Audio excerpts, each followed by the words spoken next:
Hello বন্ধুরা, আমি Manisha. Welcome back to my channel. আবার এসে গেছে একটা নতুন ভিডিও নিয়ে। আজকে জবা ফুল গাছে কীভাবে বড় বড় ফুল পাবে, বেশি ফুল পাবে, সেই ভিডিও তোমাদের সঙ্গে শেয়ার করব। তা এই যে গাছটা দেখেছো, এটা আমি প্রায় 1 বছর আগে কাটিংস দিয়ে লাগিয়েছি। খুব ছোট কাটিংস ছিল, সেখান থেকে গাছটা দেখো খুব বড় মানে ঝাঁকড়া দিয়ে উঠেছে, কিন্তু এখনও ফুল আসেনি। আর এই গাছটা আমার বহু বছরের, প্রায় 7-8 বছর হবে। আর এখানে দেখো কুড়ি আসতে শুরু করেছে, কিন্তু খুব একটা রেসপন্স করছে না। শীতকালে কিন্তু অনেক ফুল দিয়েছে, তারপরে এই জানুয়ারি ফেব্রুয়ারি থেকে স্টপ হয়ে গেছে। অনেক সময় গাছগুলো কিন্তু এরকম হয়, বিশেষ করে যখন টবের মধ্যে গাছগুলো থাকে তখন এই সমস্যাগুলো হয়। তা কী করলে টবের গাছগুলো ভালোভাবে ফুল পাবে, কি কি খাবার দিতে হবে, আজকেই তোমাদের সঙ্গে সেগুলো শেয়ার করব। আর জবা গাছের জন্য না খুব যে রোদের দরকার তা না, এখানে কিন্তু 1.5-2 ঘন্টাই রোদ পড়ে। আর এই রোদেই কিন্তু জবা গাছগুলো খুব ভালো সারভাইভ করছে। আর ছাদে রাখলে তো এখন প্রচণ্ড মানে রোদের তাপ, তো খুব তাড়াতাড়ি মাটি শুকিয়ে যায়, গাছগুলো একদম মরার মতো হয়ে যায়। তা সেই জন্য যাদের গাছ খুব রোদে আছে, টবের মধ্যে আর কি রোদে আছে, তারা কিন্তু গাছগুলোকে একটুখানি যেখানে একটু অল্প আর কি ছায়া ছায়া পড়ে সেই জায়গায় কিন্তু নিয়ে আসবে। তা সবার প্রথমে কি করব, খাবারটা দেওয়ার আগে মাটিটাকে খুব ভালো করে খুঁচিয়ে নেব। অলরেডি মাটিগুলোকে সবসময় আমি খোঁচাখুচি করি, কারণ মাটি যত খোঁচাখুচি করবে মাটিতে রোদ লাগবে, তত অক্সিজেনগুলো ভালো পাবে, হালকা থাকবে, রুটস পর্যন্ত, মানে রুটসের জন্য খুবই ভালো, গাছের গ্রোথের জন্য। রুটস যত মানে খাবার পাবে, তাহলে যত মাটি হালকা থাকবে তত খাবার দাবারগুলো ভালো পাবে, অক্সিজেন পাবে, নাইট্রোজেন পাবে। তা আগে প্রথমে গাছের গোড়াগুলোকে একটু খুঁচিয়ে নিই।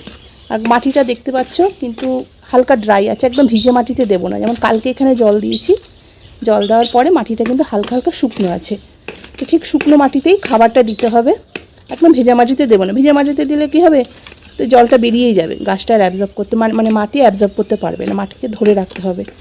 তো চলো আজকে কোন সার দেব সেটা দেখে নাও। যাদের গাছে এখনও ফুল ফোটেনি তারা এটা ইউজ করো, তার উপকার হবে। এই দেখো 2 দিন আগে এর মধ্যে 1/2 চামচ চায়ের পাতার 1/2 চামচ কফি ভিজিয়ে রেখেছি।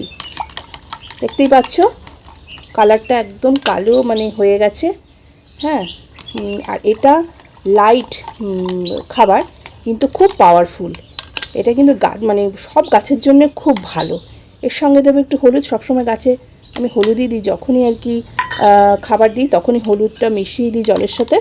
তাছাড়া নর্মালিও আমি জলের মধ্যে হলুদ মিশিয়ে স্প্রে করে দিই, এতে পোকামাকড়ের ঝামেলা, ফাঙ্গাসের ঝামেলা থাকে না। তো এর মধ্যে আরেকটু জল আমি মেশাবো। এটা এমনি খুব কম আছে, 2 দিন ছিল বলে খুব মানে ডিপ কালার হয়ে গেছে। তো এটাকে আমি গাছে দিয়ে দেব। শুধু জবা গাছ বলে নয়, যে কোনো গাছে এইটা প্রত্যেক সপ্তাহে আমি বলবো একবার করে যদি দিয়ে দাও, তাহলে কিন্তু খুব তাড়াতাড়ি ফুল আসবে। কারণ এটা গাছের কোনো ক্ষতি তো হয়ই না, গাছে জলেও না, খুব লাইট কিন্তু স্ট্রং। দেখো আমার তুলসী গাছটা তো দিয়ে দেবো। আর যা যা গাছ আছে সব গাছেই কিন্তু এটা তুমি দিয়ে দিতে পারো। বেশ ভালো করে দিয়ে দেবো, মানে যতটা ছিল আমি কিন্তু পুরোটাই দিয়ে দিলাম। তো এতে কিন্তু মাসখানেকের মধ্যেই কিন্তু রেসপন্স পাবে। গাছ অলরেডি কিন্তু রেডি, মানে একদম ম্যাচিওর গাছ, শুধু হয়তো একটু বুস্টের দরকার। অনেক সময় গাছের বুস্টের দরকার হয়, কারণ ওরাও তো ফুল দিতে দিতে ওরাও হাঁপিয়ে যায়। তা এই দেখো অলরেডি কিন্তু মানে কুড়ি এসছে, হয়তো গরমের ছাড়টা একটু পড়লে কুড়ি আসবে, কিন্তু তার জন্য আগে থেকে রেডি হতে হবে, যাতে কুড়িও বেশি পরিমাণে আসে। আর ফুলের সাইজটা যেন ভালো হয়। অনেক সময় দেখবে টবে খাবার দাবার ঠিক মতো না দিলে না ফুলের সাইজ খুব ছোট হয়ে যায়।